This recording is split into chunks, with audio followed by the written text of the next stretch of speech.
You mentioned the transition game, Charlie. You like looking for a stretch pass and looking at this team's offense right now.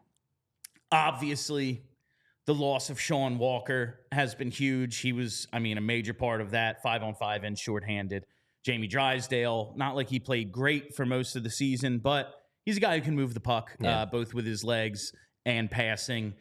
York and Sanheim, they're just put together with bubblegum and fucking popsicle sticks right now. They're doing their best. They're trying real hard. Is that the issue with the transition game? Is it teams are, like, we know it's just a tighter checking game as the playoffs approach? Is everyone playing cover 2 right now? And like we got 2 guys deep on every time the Flyers touch the puck, it's like, all right, everyone just throw it in reverse. Why have all the odd man rushes dried up? Yeah, I don't think it's just the defense. I think the forwards. There was a lot of talk last week about, before they turned it around, pre-Couturier, I guess it was 2 weeks ago, pre-Couturier scratch, before they turned it around for that brief period in terms of their underlying play, there was a lot of talk about the team just being disconnected. And some of that was the fact that there was new defensemen they're breaking in. Half the defense was hurt. They had rookies. They had Eric Johnson. But part of that was just the fact the forwards weren't playing that well either. Yeah. The forwards weren't coming back and helping as much as they could have. Then there was that week and a half long stretch where they did again. Now, especially in that second period, they just look disconnected again. The group looks disconnected. And like, when I say disconnected, I don't even necessarily mean that, like, they're not trying to create those plays. I'm seeing a lot of times just not on the same page. Guys blasting the zone, Konechny blasting the zone to try to make himself available for a stretch pass. Like, you're seeing it. They're trying to do it. It's just that the two sides aren't on the same page. So now when Konechny blasts the zone, then he's just trapped. 5-on-4, and then it's 5-on-4 for 5 seconds before he can get back. And then they're trapped in the zone. And that's 2 more shots on goal that happen because Sean Walker wasn't there to notice that Konechny blasted the zone and is open for a 2-on-1. It's a lot of things. This actually goes back to something, and I noted this in our Discord. Again, if you want to join our Discord, become a diehard, get access to that. I noted this today. And this is, I think, a good way probably to close the show in terms of a little discussion. A big reason why, and I guess I'm coming at it from a different perspective too, because I'm a journalist. I'm not, wearing the fan hat the way I did 10 years ago. But one of the reasons why I can't get angry about them falling off right now, and the reason why I won't be angry and utterly eviscerate this team if they miss the playoffs, is my belief that if they hadn't traded, if they would have kept Sean Walker, I think they would be solidly in a playoff spot.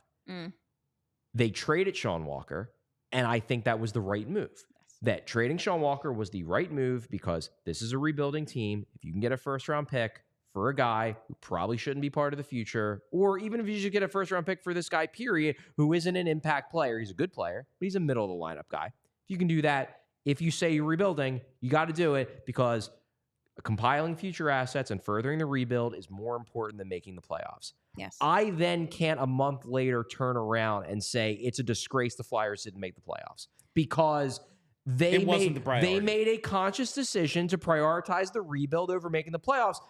Making the playoffs was, at that point, once you make that trade, making the playoffs is a bonus. It's secondary. It is not the goal. It would be really cool if we still get in, even though we blew up our second pair for a future first-round pick. So I can say it's disappointing because I want to see them make the playoffs. It would be fun, but I can't eviscerate them to the degree I would have had they kept Sean Walker or had they traded a second-round pick to buy at the deadline. Then I would be where you guys are and be like, this is a joke. You sold out to make the playoffs because that's apparently the goal now, and now you're choking it away.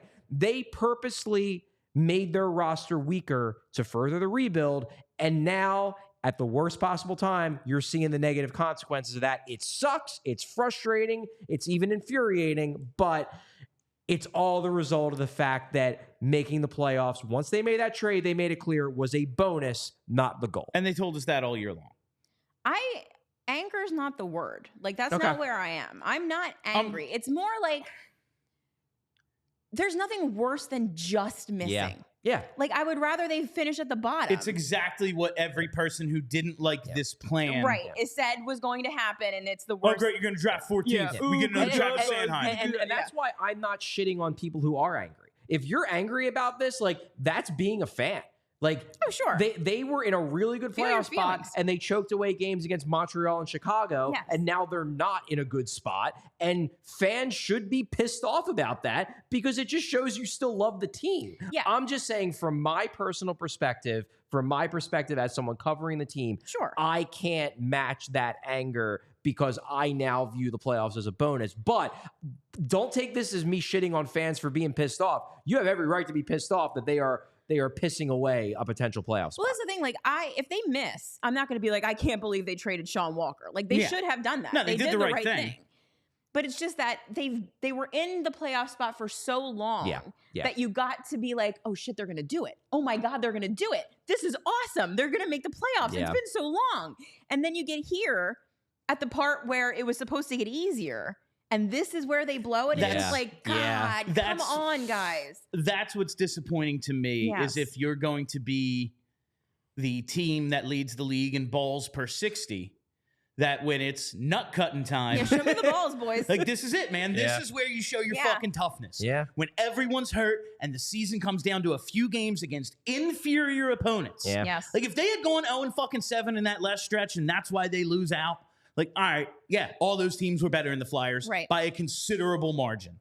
But you held your own. I was gonna you say, played, they and made even it in the through games that. you lost. Yeah. Yeah. Even in the games you lost, Yeah. you fought. And now And it's this is- Chicago yeah, and that's the thing. Montreal and the This Islanders. is where you're going to blow it. That's where not like the other night, like when they Yeah. lose to Montreal and Chicago, I said it's not like one or the other. I'm both angry and disappointed. Yes, I'm yes. mom and dad. Mom and dad.